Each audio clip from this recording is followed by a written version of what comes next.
Hey everybody, welcome to Current Surf News. I'm your host, Old Surf Dad, and with me as always is my co-host T-Bone. What's happening, T-Bone? G'day guys, yeah, stoked here, mate. Stoked to get into some current surf news.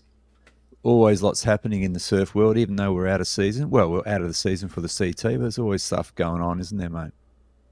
There's always stuff going on, and I'm going to jump right in, T-Bone. I've got several notes. The first one is, and I don't know if you caught this, this is right fresh off of Instagram from Sammy himself. Sammy had injured his toe, and he says here, quote unquote, earlier this year. I don't know when this happened, but apparently he's been surfing on a sore toe, and this is his big toe, I think in his, yeah, it's in his left foot. Let's pull up the slide here. Here we go.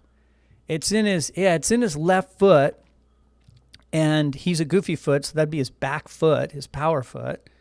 Wait, is he a goofy foot? No, he's a regular foot. Sorry. Footer, mate. Yeah. I'm mixing him up with his brother. His brother's. So so that's his front foot, still important. And I guess I'm going to read this.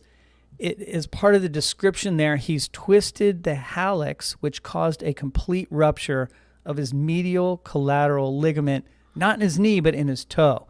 So he went ahead and had surgery. And I don't know, T-Bone. How do you think that's going to affect him going into the CT season? Well, I don't know what the everyone heals differently, but I did look that type of injury. It did say 6 to 12 weeks heal time. Mm-hmm. So being a foot, you have to be off it to allow it to heal. So, I mean, it's amazing he came first in the Challenger Series with an injured foot, because you can imagine what a distraction that would have been. But then, trying to get through that injury, going into one of the heaviest waves on tour, pipe, is it's a big one, isn't it? It's a big injury to come back from. Yeah, if there's something you don't want injured, it would be your foot or your knee, as John knows. I think the good news for him is that he got this done like right after the season ended, and he's got basically 3 months until the end of January. That's when the CT starts back up. I think it's the 27th. I hope so. I really enjoy surfing, and we're going to talk more about the 2025 CT Qualifiers in our feature segment, which will be next, you'll see a link to up in the corner, and also at the end of this video there'll be a link that you can go watch that, because we're going to cover the entire CS. But let's move on. The next topic on the table is Ryan Calinan. You sent me this, and I was actually pretty surprised. What happened here, T-Bone? Oh, mate, I mean, as Ryan said in his post, 19 years with Billabong. 19 years. 19 years. I mean, I don't know what sort of deal Ryan was on, but I mean, he finished 13th on the CT this year. Yeah. He's such a humble, likable, super talented guy. Great guy. Yeah, you can only think it's just about money and Billabong probably not getting bang for their buck. It amazes me who they drop and who they keep. I feel sorry for Ryan, but mate, he's such a talented surfer, and he's still relevant, and I just hope someone picks him up. He'd be a great ambassador for any company.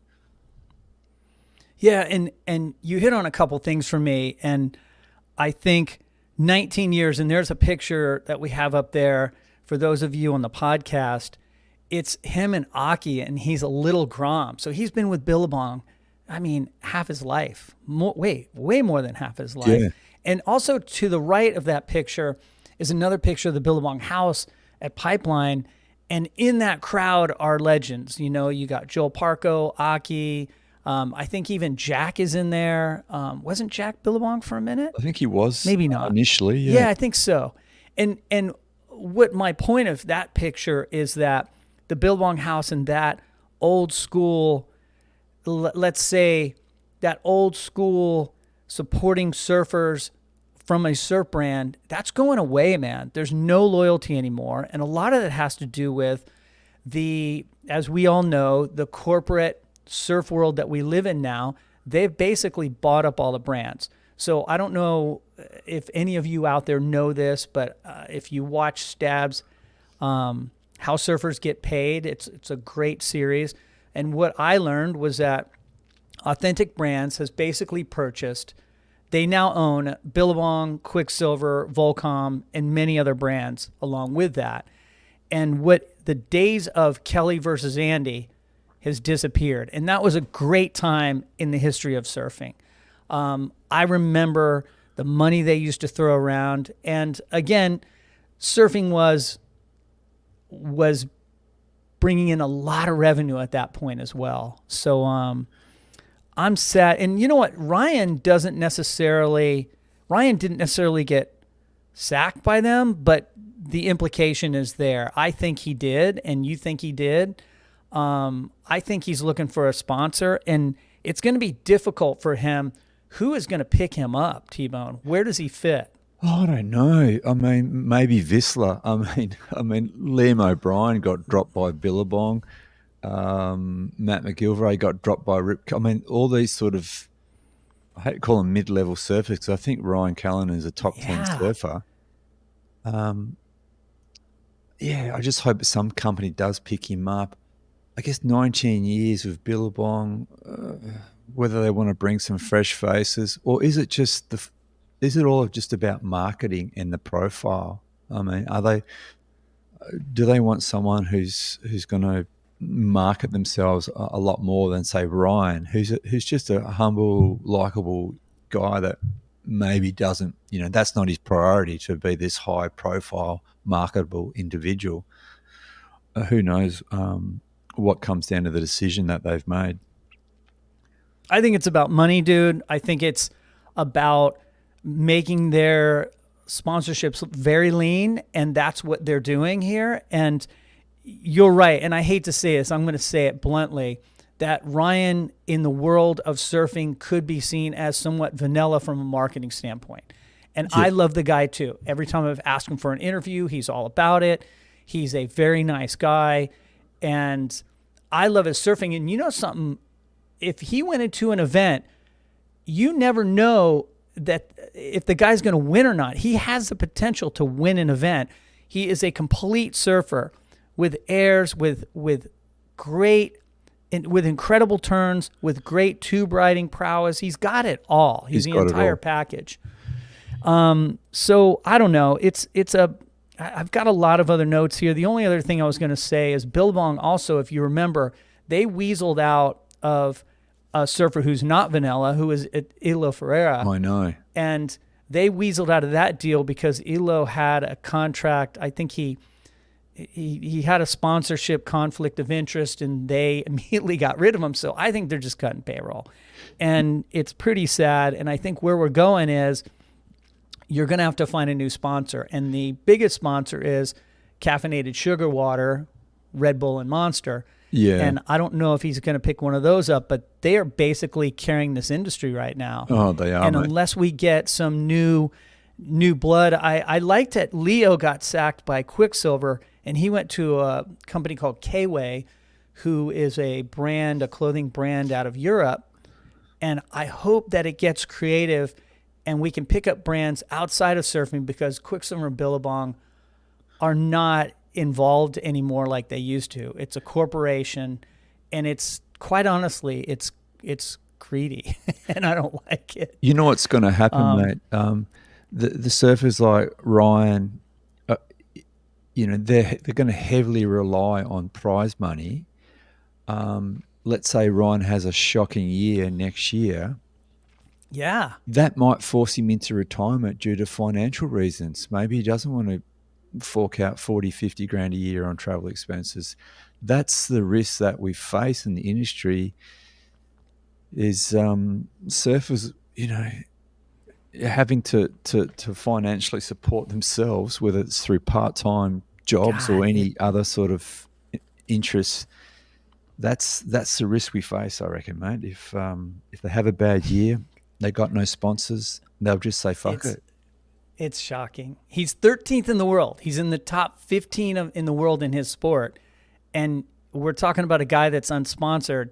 And I think it's probably more than 50 grand for the CT when you include air flights. I mean, you're going to Abu Dhabi. There's a lot of expenses there. Let's hope he picks up a sponsor. And I want to move on. Let's go. Let's go to, dude, my favorite thing I want to talk about right now. Lazer Breathing Dragons. Have you seen it, T-Bone? Tell me your thoughts. I watched it this morning. Nice. It's a way to start a day. It's pretty loose. Hey, I expect nothing less from Vaughan Blakey and Nick Pollard. I love that guy. The music blew me away. It's so good. Don't give away the bands. Don't give it away. Just say the music is awesome. Yeah, it just took me back to totally what, my late 80s. I can't remember that 80s 90s vibe. Totally. There's some great parts in it that I got a few laughs out of. I don't know if you want me to do a quick. No, I don't want to do spoilers. I hate when shows do spoilers. I know that most of you have probably seen it, and I want to ask you, tell us what you think in the comments below. Tell me what your favorite part was. And I also want you to comment below about Ryan Calinan, where you think he's going to land. Is he going to get a big contract, or is he going to be with Bonsoy? Let us know in the comments below.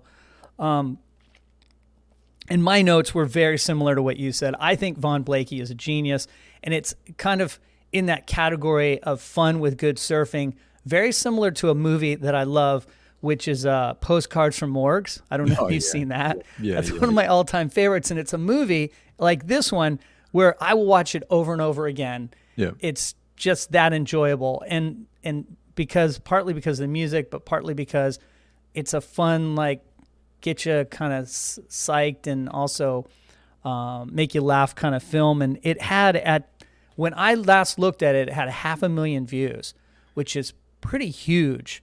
And go ahead, T-Bone. You know the only downside, mate? It was too short. Now it was short. It's 14, 15 minutes.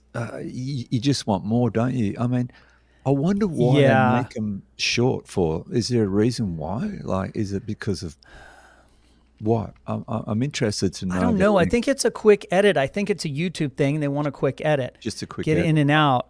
And I do like Nick Pollitt's. I'm just looking at some of my notes. I love the way he edited it together. He put some old school vibe into it that you'll recognize as you watch it. And the last thing I want to talk about related to this is it seems to have some hints in it. What do you think? Is Steph coming back or not? Watching that, I don't think so. I think she's on the search program. I feel like it too, and I love her on the search program. I think that she left a little bit of a hint. She goes, "Hey, I'm not sure what my future holds, but I'm on the search." And I'm botching her quote, but basically, I would love to just see her on the search and just ripping those right-handers. It never gets old. Her surfing never gets old for me. Maybe a wild card, but you know what? What's the incentive to come back? I mean, there's no incentive. She's won her world titles. I think I agree, and I think she's different from Kelly in that she has a competitive drive for sure. She's so motivated to win, but I think she's probably in a place in her career, unlike Kelly, where she's kind of like, okay, that's what I did, and now I'm all about this. And she's got a big contract with Rip Curl, and let's give them props. They're part of a holding company that owns like a lot less companies than Authentic Brands. I think it's Kathmandu. And I will give them credit for being more surfing related. Now they have cut a few surfers as well, but I love what they're doing with Steph, and I love this as part of their marketing program. Anyway, hey, if no one's watched Lazer Breathing Dragons, do yourself a favor. Go watch it. Go watch it right now and tell us in the comments below what you think about it. Moving on to the next, we have just a quick note here. Brisa Hennessy has been part of Town and Country, and Dennis Pang has been shaping her boards for years. There's pictures in her post here since she was like a little girl riding these boards. And by the way, she left Rip Curl. I was shocked by this. I thought that Rip Curl sacked her. I think she left Rip Curl for undisclosed reasons. But she basically surfed the back half of the year last year with no sponsor. And I think her move from Dennis Pang, who I know she likes and she looks great on her boards, I think her move is to try to get a sponsor attached to the board, which might be, I'm hearing rumors, is Channel Islands. Right. Your thoughts on Brisa? Man, she's a legend.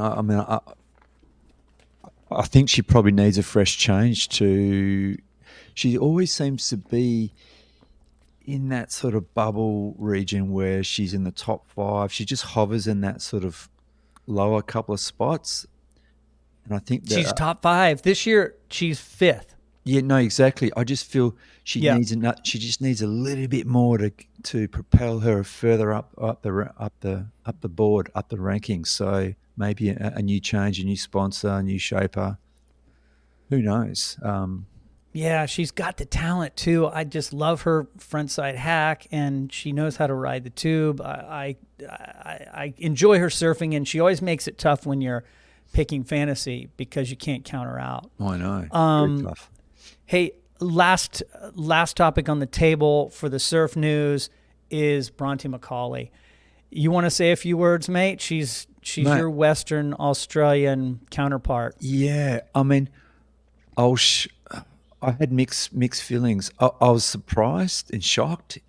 Me too. But when I thought about it, the type of person Bronte is, it sort of made sense that she's decided to retire.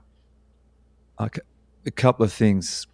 She's one of the best ambassadors and surfers that have come out of Western Australia. I think she's just such an amazing human in and out of the water. Great surfer, really likable, and I think I think she should be pretty proud of her career. I think she's got on the tour 2015. I'm having a guess now, mate. 2015, I think she got Rookie of the Year. Yeah. And I think the competitive, I don't know, but the competitive drive is maybe not there. And financially, she's got other priorities. I actually did see Bronte a few days ago, well, actually last week, and she did mention that she'll surf the trials in the Margaret River. So hopefully we might see her as in the CT in Margaret River. And she did hint at maybe a little bit of coaching. So it's not the last we'll see of Bronte, but no. The only one thing that I've always wanted, mate, is to see her. Would have seen her at Chopes. That's the only thing I wanted to see her. But not going to see it. But yeah, what a career, what a legend. Yeah, for sure. And we're going to talk more about Bronte Macaulay as we cover the 2025 CT requalification, the 2025 CT Qualifiers. That's in our next video. Check it out. There's a link above in the left-hand corner of the screen, right-hand corner of the screen, somewhere up there. And you'll also see it at the end of this video. Hey, if you like current surf news, if you like to talk surf, get in there, subscribe, and give us a like for the video. Appreciate you all. We'll catch you later. You.